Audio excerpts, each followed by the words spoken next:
এই পর্দাগুলো লিপিডের তৈরি। এই লিপিডের যে পর্দাগুলো থাকে সে পর্দাগুলো ভেঙে যায়। ভেঙে যাওয়ার কারণে এই অঙ্গগুলো ক্ষতিগ্রস্ত হয়।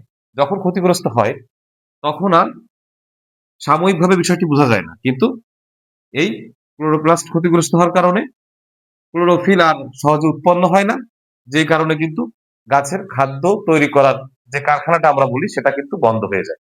তখন গাছের আবার এটা ঠিক হয়ে খাদ্য তৈরি হতে অনেক বেশি দেরি হয়।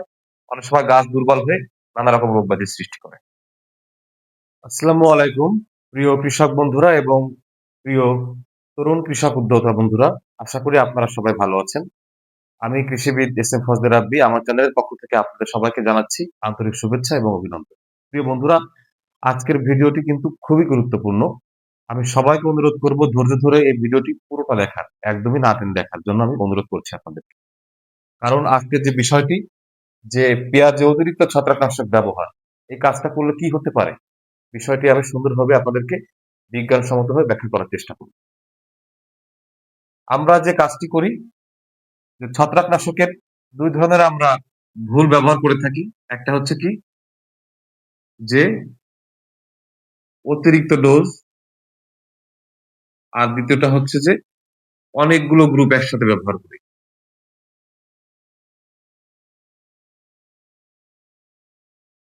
অর্থাৎ অনেকগুলো গ্রুপের ঔষধ আমরা মনে করি যে অনেক বেশি গ্রুপের ঔষধ এক করে দিলে হয়তো অনেক বেশি কাজ হবে, কিন্তু আসলে সেক্ষেত্রে কি হয় সেই বিষয়টা নিয়ে মূলত আমরা আলোচনাটা করব।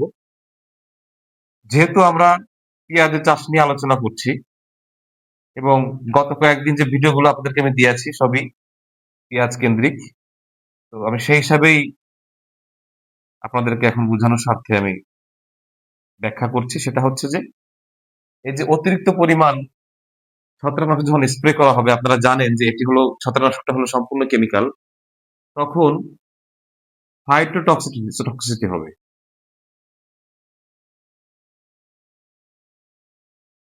এই ফাইটোটক্সিসিটি কি জিনিস, সেটা হচ্ছে যে এই যে যে গাছের পাতা আমরা দেখি, এই পাতার ভিতরে যে ছোট ছোট কোষগুলো, আপনারা জানেন যে ক্ষুদ্র ক্ষুদ্র কোষ নিয়েই হলো প্রাণী এবং উদ্ভিদ দেহ তৈরি হয়।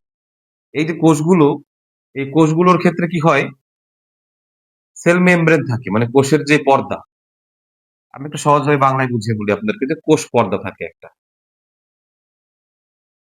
আচ্ছা, এরপরে আবার কি থাকবে, এই কোষের ভিতরে যে বিভিন্ন রকম পদার্থ থাকে, তার মধ্যে যেমন ধরেন ক্লোরোপ্লাস্ট থাকে,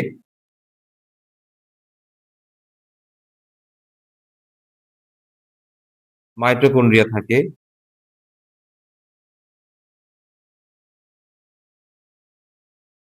এই যে উপাদানগুলো থাকে, ক্লোরোপ্লাস্টটা খুব একটা গুরুত্বপূর্ণ উপাদান। সেটা হলো কি, আমরা জানি যে গাছ যে সূর্যের আলো থেকে, এই সূর্যের আলোকে কাজে লাগিয়ে, আর গাছের পাতায় থাকা ক্লোরোফিলের কথাটা আমরা মোটামুটি সবাই শুনেছি। এই ক্লোরোফিলের সহযোগিতায় সূর্যের আলোকে কাজে লাগিয়ে গাছ খাদ্য তৈরি করে। এখন এই ক্লোরোফিল একটা রঞ্জক পদার্থ, যেটা এই ক্লোরোপ্লাস্টে থাকে। এই ক্লোরোপ্লাস্টের যে ঝিল্লি বা পর্দা থাকে এবং মাইটোকন্ড্রিয়ার যে পর্দা থাকে, এই যে গুরুত্বপূর্ণ অঙ্গগুলো, এই পর্দাগুলো লিপিডের তৈরি। এই লিপিডের যে পর্দাগুলো থাকে সে পর্দাগুলো ভেঙে যায়। ভেঙে যাওয়ার কারণে এই অঙ্গগুলো ক্ষতিগ্রস্ত হয়। যখন ক্ষতিগ্রস্ত হয় তখন আর সাময়িকভাবে বিষয়টি বোঝা যায় না, কিন্তু এই ক্লোরোপ্লাস্ট ক্ষতিগ্রস্ত হওয়ার কারণে ক্লোরোফিল আর সহজে উৎপন্ন হয় না, যেই কারণে কিন্তু গাছের খাদ্য তৈরি করার যে কারখানাটা আমরা বলি সেটা কিন্তু বন্ধ হয়ে যায়। তখন গাছের আবার এটা ঠিক হয়ে খাদ্য তৈরি হতে অনেক বেশি দেরি হয়। অনেক সময় গাছ দুর্বল হয়ে নানা রকম রোগ ব্যাধির সৃষ্টি করে। এরপরে কি বিষয়টা হয়, এই যে যে মাটি গাছের নিচে, এই মাটিতে অনেক গুরুত্বপূর্ণ মাইক্রো অর্গানিজম থাকে, অর্থাৎ বিভিন্ন প্রকার ব্যাকটেরিয়া, যেমন ধরেন ট্রাইকোডার্মা, মাইক্রোরাইজা,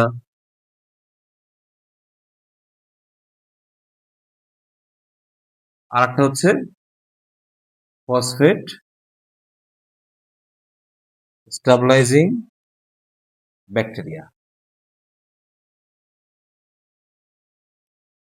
এই ফসফেট স্টাবলাইজিং ব্যাকটেরিয়া এরা কি করে,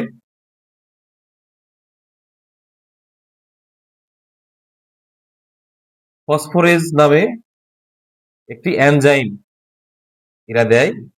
এই এনজাইমটা কি করে, আমরা যেই টিএসপি ডিএপি সার দিই, এই টিএসপি ডিএপি সারটা আমরা কি জন্য দিই, আমরা এখান থেকে ফসফরাস পাই।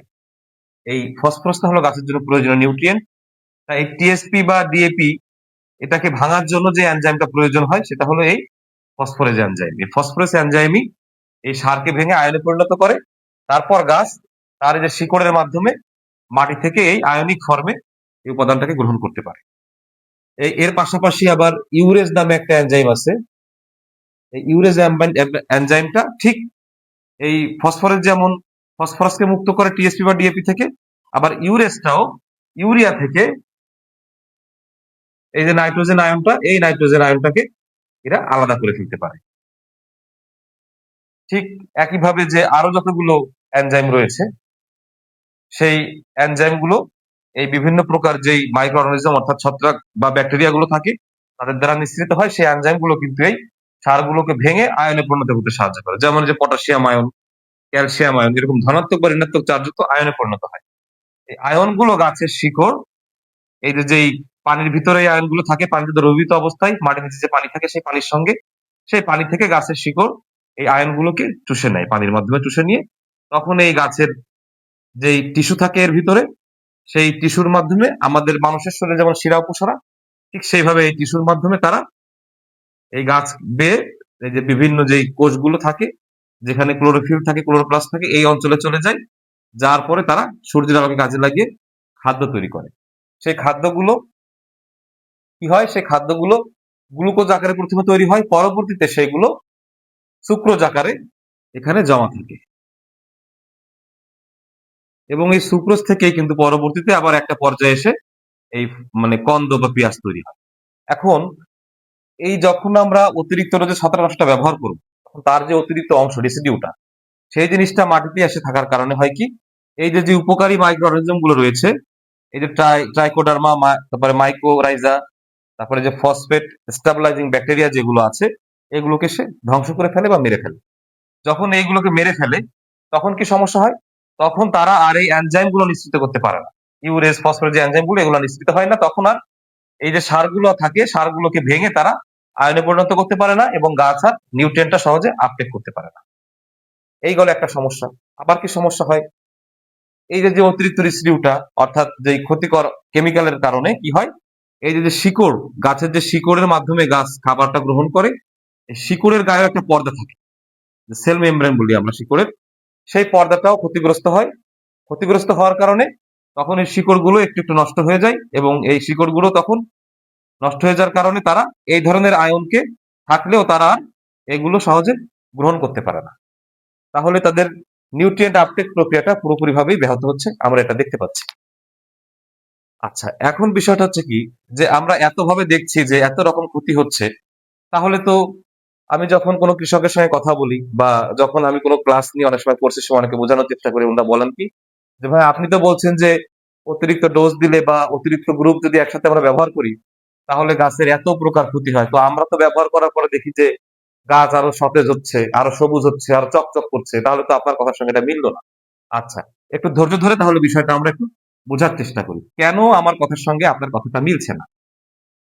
এর কারণটা এবার আমি একটু সংক্ষেপে ব্যাখ্যা করে যাব, কারণ ইউটিউব ভিডিওতে আসলে খুব বিস্তারিত সময় নিয়ে ব্যাখ্যা করা যায় না, অল্প সময়ের মধ্যে আমি একটু ব্যাখ্যা করার চেষ্টা করব। সেটি হচ্ছে এই যে যেই ছত্রাক নাশক আমরা ব্যবহার করি অতিরিক্ত পরিমাণে, যে কারণে এর উচ্ছিষ্ট অংশ, যাকে আমরা রেসিডিউ বলছি বা অতিরিক্ত অংশ, এই অংশটা, এই যে গাছের পাতার যে উপরের চামড়া বা পর্দা, এই জায়গাটায় কিউটিকল থাকে, এটাকে বলা হয় কিউটিকল। এই যে পাতার কিউটিকল, এই কিউটিকলে এসে এই অতিরিক্ত অংশটা জমা হয়। এই অতিরিক্ত অংশটা কিউটিকলে জমার কারণে এখানে একটা প্রোটেকটিভ ফিল্ম স্তর বলি আমরা, এই প্রোটেকটিভ ফিল্ম স্তর তৈরি হয়। এই যে স্তরটি তৈরি হয় এই স্তরটি অত্যন্ত চকচক করে এবং এই কিউটিকল যেটা, এই কিউটিকলের স্তরটা একটু মোটা হয়ে যায়, যে কারণে যদি সূর্যের আলো এসে পড়ে দিনের বেলায় যখন আমরা দেখি, তখন এই পাতার উপর এসে পড়লে এই প্রোটেকটিভ ফিল্ম থাকার কারণে এটি স্ক্যাটার্ড হয়, মানে বিস্তরণ ঘটে আলো, তখন মনে হয় কি যে খুব বেশি চকচক করছে, অনেক বেশি জল জল দেখা যায়। এটা কি এই কারণে আমাদের মনে হয় যে গাছ তো আসলে খুব অনেক বেশি তরতাজা হয়ে গেছে। আর কি এই কিউটিকলটা শক্ত হয়ে যাওয়ার কারণে কি হয়, গাছকে অনেক শক্ত এবং সতেজ মনে হয়। তারপরে কি ঘটনা ঘটে, তারপর আরেকটি বিষয় যেটি ঘটে সেটি হচ্ছে যে এই গাছে যেই ছত্রাকগুলো ইনস্ট্যান্ট যে ছত্রাকগুলো আক্রমণ করেছিল, সেই ছত্রাকের আক্রমণটা মোটামুটি একটা বড় অংশ মারা যায়, মানে সাময়িকভাবে মারা যায়। মারা যাওয়ার কারণে কি হয়, গাছের উপর একটু স্ট্রেসটা কম থাকে। ওই স্ট্রেসটা কম থাকার কারণে কি হয়, গাছ থেকে যেই অতিরিক্ত পানিটা বের হওয়ার কথা ছিল সেটা আর বের হয় না, ওয়াটার লসটা হয় না, এটা সাময়িকভাবে হয় না। যেই কারণে গাছকে খুব তরতাজা এবং সজীব দেখা যায়। কিন্তু এটা কিন্তু পরবর্তীতে কিন্তু আর ধরে রাখতে পারে না গাছ, কারণ এই সেল ভেঙে যাওয়ার কারণে কিন্তু ওটা সেখান থেকে বের হয়ে যায়। আরেকটি কি বিষয় ঘটে সেটা হচ্ছে যে এই মানে অ্যাকশনটা হওয়ার কারণে, এই ক্ষতিটা হওয়ার কারণে যেটি হয় যে এই যে ক্লোরোফিলটা আমরা বলেছিলাম, এই যে ক্লোরোফিল যে এখানে থাকে, ক্লোরোপ্লাস্টটা যে নষ্ট হয়, কিন্তু যে ক্লোরোফিল গুলো ইতিমধ্যে তৈরি হয়েছে সে ক্লোরোফিলটা থেকে যায়, তার পাশাপাশি যেটি হয় যে এই ক্লোরোফিলটাকে ভাঙার জন্য একটা এনজাইম তৈরি হয়ে গেছে। এই যে ভাঙার এনজাইমটা তৈরি হয়, এই কেমিক্যাল অ্যাকশনের কারণে হয় কি এই এনজাইমটা নষ্ট হয়ে যায়, যেই কারণে এরা ক্লোরোফিলটাকে ভাঙতে পারে না। সেই কারণে ক্লোরোফিলটা না ভাঙার কারণে ক্লোরোফিলটা জমা হয়, আর গাছ স্ট্রেসে পড়ার কারণে তখন যেটা কি করে, গাছ তার নিজের স্ট্রেসকে মোকাবেলা করার জন্য তার সব ধরনের কার্যক্রমটাকে হঠাৎ করে বাড়িয়ে দেয়। তখন তার ক্লোরোফিলটাও হঠাৎ করে সামগ্রিক উৎপাদনটা বেড়ে যায়। তখন কি হয়, একে তো ক্লোরোফিল বাড়ছে, আবার দ্বিতীয়ত এই ক্লোরোফিল ভাঙার এনজাইমটা কাজ করছে না। তখন গাছকে অনেক বেশি সবুজ দেখায়। তাহলে চিন্তা করে দেখেন যে যেখানে আমরা বলছি গাছের ক্ষতি হবে, সেখানে উল্টো দেখা যাচ্ছে কি যে গাছ অনেক সবুজ দেখা যাচ্ছে, গাছ অনেক তরতাজা দেখা যাচ্ছে, গাছ অনেক চকচক করছে এবং খুব সুস্থ সবল মনে হচ্ছে গাছকে দেখতে। কিন্তু বাস্তবে কিন্তু সেটা আমরা শুধু চোখের দেখাটা দেখছি, ভিতরের বিষয়টা কিন্তু এটি না। ভিতরের বিষয়টি কি ঘটছে, ভিতরের বিষয় তো আমি একটু আগে ব্যাখ্যা করলামই। তারপরে আরো একটা বিষয় কি ঘটে দেখেন, সেটা হচ্ছে যে এই যে যেই মানে এইখানে যে উৎপন্ন যে খাবারগুলো থাকে, যেটা সুক্রোজ আকারে থাকে এখানে। আচ্ছা, এখন কি ঘটবে এখানে দেখেন, যে গুরুত্বপূর্ণ তিনটি হরমোন আছে, অক্সিন,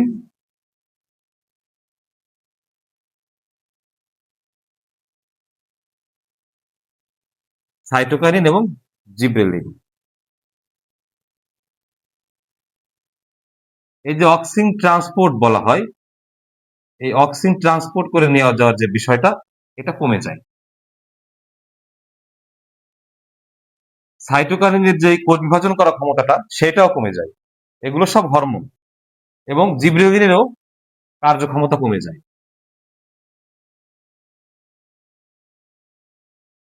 তখন একটা হরমোনাল ইমব্যালেন্স, হরমোনাল ইমব্যালেন্সে কি ঘটনা ঘটে, তখন যেটা ঘটে সেটা হচ্ছে যে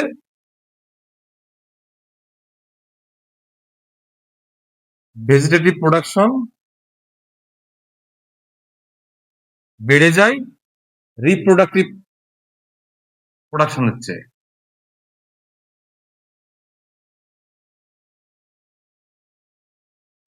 অর্থাৎ গাছের যে উপরে সবুজ অংশ, সে সবুজ অংশের বৃদ্ধি পায়, কিন্তু যে ফলন, যেটা যে কন্দ পেঁয়াজের যেটাকে আমরা ফলন হিসাবে নিব, সেই রিপ্রোডাক্টিভ যে অংশটা, সেই অংশটা কমে যায়, এতে করে ফলনের ক্ষতি হয়। তাহলে আপনার গাছটা দেখে মনে হবে যে আরো বেড়ে যাচ্ছে, আরো সবুজ হচ্ছে, আরো সতেজ হচ্ছে, আরো চকচক করছে, কিন্তু সেটি কিন্তু সাময়িক ভাবে হয়, কিন্তু বাস্তবিক ভাবে কিন্তু তার ভেতরের যেই সমস্ত কার্যকলাপ গুলো, যে ক্রিয়াকলাপের যে গুরুত্বপূর্ণ অঙ্গগুলো, যে অংশগুলো, সেগুলো কিন্তু একদম ভেঙে যায়। ভিতরে ভিতরে এক প্রকার আপনারা বলতে পারেন যে গাছের ভিতরে ক্যান্সার সৃষ্টি হয়ে যায়, যেই কারণে সাময়িকভাবে দৃশ্যত অনেক বেশি উপকার হয়েছে মনে হলেও মারাত্মক ক্ষতির কিন্তু আমরা সম্মুখীন হচ্ছি। এবার দেখেন আরেকটি কি সমস্যা, এটা তো আমি বললাম গাছের সমস্যা। আরেকটি কি বড় সমস্যা হচ্ছে, সেটি হচ্ছে যে এই যে উপকারী যে মাইক্রো অর্গানিজম গুলো যে মারা যাচ্ছে, মারা যাওয়ার ফলে কি হচ্ছে, এই মাটির নিচে দুই প্রকার অর্গানিজম থাকে, একটা হচ্ছে ক্ষতিকর, একটা উপকারী। এই উপকারী গুলো কিন্তু ক্ষতিকর অর্গানিজমটাকে ধ্বংস করে। তা যেহেতু আপনি ওই উপকারী অর্গানিজম গুলোকে মেরে ফেলছেন, তাহলে ক্ষতিকর অর্গানিজম গুলোর সংখ্যা বেড়ে যাবে, তারা সহজে ধ্বংস হবে না। তখন কি হবে দেখেন, এই যে যে গাছটি, এই গাছের যে আপনি ছত্রাকনাশক অতিরিক্ত পরিমাণে স্প্রে করলেন, এতে মনে করেন যে এরকম অন্তত পক্ষে 8 থেকে 10 প্রজাতির ছত্রাক রয়েছে। আপনি হয়তো ৩-৪টি বা ৫টি গ্রুপের ছত্রাকনাশক একবারে মিশিয়ে ব্যবহার করেছেন। আচ্ছা, এছাড়া মাটির নিচেও ক্ষতিকর ছত্রাকের সংখ্যাটা বেড়ে যাবে। আরো মনে করেন যে এখানে ১০ থেকে ১৫ প্রজাতির ছত্রাকের সংখ্যা আরো বৃদ্ধি পেল। এখন যে বিষয়টা হবে, এই যে গ্রুপগুলো, এই গ্রুপের ছত্রাকনাশকগুলো কিন্তু সিলেক্টিভ ফাঙ্গাসের প্রতি অ্যাটাক করবে। মানে তার নির্দেশিত যে ছত্রাকগুলো তার প্রতি আক্রমণ করবে তারা। সেক্ষেত্রে কি হবে? সেক্ষেত্রে যে নির্দিষ্ট কিছু ছত্রাকনাশক যেগুলো তাদের দ্বারা কাজ হয় সেগুলো মারা যাবে। কিন্তু 100% কিন্তু মারা যাবে না। 100% মারা যাবে না। কিছু কিন্তু বেঁচে থাকবে। যেইগুলো বেঁচে থাকবে, মনে করেন যে আমরা অল্প কিছু বেঁচে আছে এখানে। এখন যেইগুলো এই যে বেঁচে থাকলো, এইগুলো কি করবে জানেন? এই শক্তিশালী যেই অনেকগুলো গ্রুপ আপনি ব্যবহার করছেন বা একটা দুটা করলেও মাত্রা অনেক বেশি ব্যবহার করছেন, তখন এদের বিরুদ্ধে যেহেতু এ বেঁচে গেল, কিভাবে বেঁচে গেল? কারণ সার্ভাইভ করার জন্য একটা অল্টারনেট এনজাইম তৈরি করে। এই অল্টারনেট এনজাইমটা কি করে? তার শরীরে রেজিস্ট্যান্সি ক্ষমতা বা রোগ প্রতিরোধ ক্ষমতা বা ছত্রাকের বিরুদ্ধে প্রতিরোধ ক্ষমতাটা অনেক বেশি বাড়িয়ে দেয়। যখন এই অল্টারনেট এনজাইমটা তৈরি করে ফেলে, তখন কিন্তু আর এ সকল ছত্রাকনাশক দিয়ে এদেরকে আর কোনোভাবে নির্মূল করা যায় না। তখন এরা আরো অনেক বেশি শক্তিশালী হয়ে যায়। এটা তো গেল তারা যে নির্দিষ্ট কিছু ছত্রাকনাশককে মারলো সেইগুলা। আরো যে বাকি ছত্রাকগুলো থেকে গেল, এই গাছে এবং মাটিতে যে আরো অনেকগুলো প্রকার ছত্রাক থেকে গেল, যাদেরকে এরা মারতে পারলো না, তারাও কিন্তু তখন এদের বিরুদ্ধে অনেক শক্তিশালী এরকম অল্টারনেট এনজাইম তৈরি করে এবং তারা আরো অনেক বেশি শক্তিশালী হয়ে ওঠে।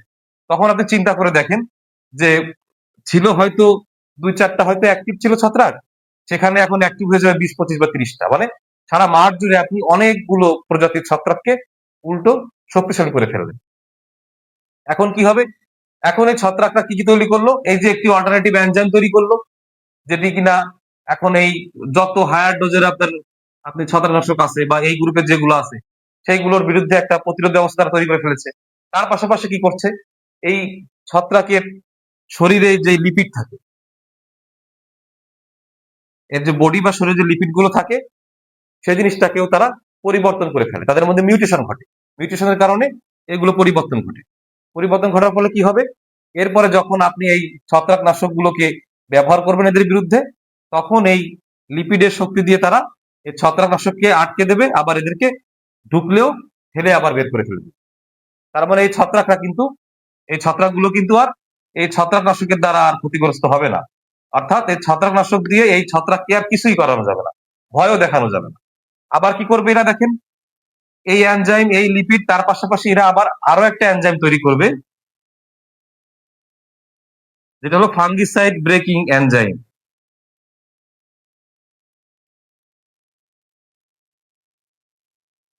এই ফাঙ্গিসাইড ব্রেকিং এনজাইমটা কি করবে? এরা করবে কি, আপনি যে ফাঙ্গিসাইড বা ছত্রাকনাশকটা ব্যবহার করছেন, এই ছত্রাকের যে কেমিক্যাল কম্পোনেন্টটা, যে শক্তিশালী কেমিক্যাল বন্ড তৈরি করা হয়েছিল, সেটিকে ভেঙে দিবে। ভেঙে দিয়ে ওটার মানকে নষ্ট করে ফেলবে, ওটা আর এদের কোনো ক্ষতি করতে পারবে না। তাহলে দিন শেষে আপনার পুরো মাঠের ফসল, অর্থাৎ পুরো মাঠটা কিন্তু ছত্রাকের একটা অভয়ারণ্য হয়ে গেল এবং পরবর্তীতে এই ছত্রাকগুলোকে একটা সময় যে কন্ট্রোল করা কিন্তু আপনার পক্ষে আর সম্ভব হবে না। তাহলে আপনি অর্থ খরচ করে এতগুলো গ্রুপের ছত্রাকনাশক ব্যবহার করে বা অতিমাত্রায় ব্যবহার করে আপনার কি আসলে দিন শেষে লাভ হলো নাকি লস? তো এই যে বিষয়গুলো বললাম, যে কিছু কিছু কারণে সাময়িকভাবে মনে হয় যে গাছের মনে হয় আরো উপকার হয়েছে, গাছ মনে হয় আরো শক্তিশালী হলো, ভালো হলো, সতেজ হলো। কিন্তু এটি কিন্তু খুব সীমিত সময়ের জন্য। এটি হয়তো ২-১ সপ্তাহ থাকে বা ২-৩ সপ্তাহ থাকে। এরপরে কিন্তু গাছের ভিতরে যেই ক্যান্সারটা তৈরি হয়ে গেছে, আমি তো বুঝিয়ে বললাম যে কি কি জিনিস ক্ষতিগ্রস্ত হয়। এই যে গাছ ক্ষতিগ্রস্ত হয়ে গেল, এইভাবে কিন্তু পরবর্তী সময়ে গাছে আবার যদি রোগের আক্রমণ হয়, সেখান থেকে গাছকে ফিরিয়ে আনা তুলনামূলক কঠিন হবে। এই ধরনের গ্রুপ ব্যবহার করলে আর কাজ হবে না। হয়তো অন্য গ্রুপ ব্যবহার করলে কাজ হতে পারে। সেগুলো আরো অনেক বেশি মাত্রায় বা অনেক বেশি সংখ্যায় ব্যবহার করা লাগতে পারে। তাতে করেও আবার গাছের ক্ষতি হবে। দিন শেষে যেটা হবে যে আমাদের যে মূল প্রত্যাশা, ফসল থেকে আমাদের মূল প্রত্যাশা হচ্ছে এই যে পেঁয়াজের কন্দটা, অর্থাৎ ফলন। এই যে ফলন আমাদের মূল প্রত্যাশা, এখানটায় আমরা লস করব। আমাদের ফলন লস হবে। একে তো আমাদের খরচ অনেক বেশি যাবে, সেখান থেকে আমরা ক্ষতিগ্রস্ত হবো আর্থিকভাবে। আবার ফলন কমে যাওয়ার কারণে আমাদের ফলনটাও লস হবে, সেখান থেকে আমরা ক্ষতিগ্রস্ত হবো। প্রিয় বন্ধুরা, আমি জানি হয়তো এই ভাষাগুলো হয়তো আপনার জন্য একটু কঠিন হয়ে যাচ্ছে, কিন্তু একটু কঠিন হয়ে গেলেও আপনারাও নিজেরা একটু চেষ্টা করবেন যে যিনি জানেন তার কাছ থেকে একটু জেনে নেওয়ার, বা কোনোভাবে অনেকেই এখন আধুনিক যুগে অনলাইন সার্চ দিয়ে অনেক ধরনের স্টাডি করতে পারেন। সেইভাবে আপনারা একটু বের করে আমার কথাগুলো মিলিয়ে নিবেন যে এটা কি সত্য নাকি মিথ্যা। সুতরাং আপনাদেরকে আমি অনুরোধ করব, আপনারা প্লিজ এ ধরনের কাজ করবেন না। ছত্রাকনাশক অতিরিক্ত মাত্রায় ব্যবহার করবেন না আপনারা, এবং অতিরিক্ত পরিমাণ গ্রুপও একসাথে আপনারা মিশাবেন। আপনাদের এই গাছে যদি ছত্রাকের আক্রমণ হয় তখন আপনারা ২ টা গ্রুপ মিশাতে পারেন। আর যদি আক্রমণ না হয় হয়তো একটা গ্রুপ দিয়ে আপনারা ট্রাই করে যেতে পারেন। তাতে করেই কিন্তু আপনার খরচটাও কম হবে, আপনার ফসলটাও কিন্তু ভালো থাকবে এবং দিন শেষে আপনি লাভবান হবেন, আপনার ফলন বেশি হবে। প্রিয় বন্ধুরা, যদি আমার আজকের এই ভিডিওটা আপনাদের ভালো লেগে থাকে তাহলে অবশ্যই ভিডিওটিতে একটি লাইক করবেন, একটি কমেন্ট দিবেন, শেয়ার করে বন্ধুদের মধ্যে ছড়িয়ে দিবেন। আর আমার চ্যানেলের সঙ্গে থাকতে হলে অবশ্যই চ্যানেলটি সাবস্ক্রাইব করবেন এবং চ্যানেলের ডান পাশে দেওয়া যেই বেল বাটনটি আছে সেটি সাবস্ক্রাইব চাপ দিয়ে নিবেন। তাহলে সেই ক্ষেত্রে আপনার নোটিফিকেশন অন হয়ে যাবে এবং ভবিষ্যতে আমি যেই ভিডিওগুলো নিয়মিত আপলোড করছি সেই ভিডিওগুলো আপনারা পেয়ে যাবেন এবং সেখান থেকে দেখে অনেক কিছু জানতে পারবেন। আজকের মতো সবাই ভালো থাকবেন, সুস্থ থাকবেন, আমার জন্য দোয়া করবেন। আল্লাহ হাফেজ।